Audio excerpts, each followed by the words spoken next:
இதுதான் plot number 9 sir. இதில் இந்த கல்லுலேருந்து அந்த கல் நார்த் ஈஸ்ட் பேசிங். ஆப்போசிட்டில் ஒரு வீடு. அதுக்கப்புறம் அந்தாண்ட உள்ளது வந்து பாக்கு மட்டை தயாரிக்கிற கம்பெனி மாதிரி வச்சுருக்காங்க. பக்கத்தில் ஒருத்தர் 3 பிளாட் வாங்கி போட்டு போட்டுருக்காங்க.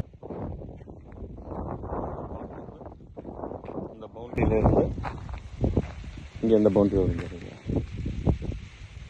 50க்கு 30 பிளாட். எல்லாமே 30 ஃபீட் ரோடு. இது அது மிடில் உள்ள 33 ஃபீட் ரோடு.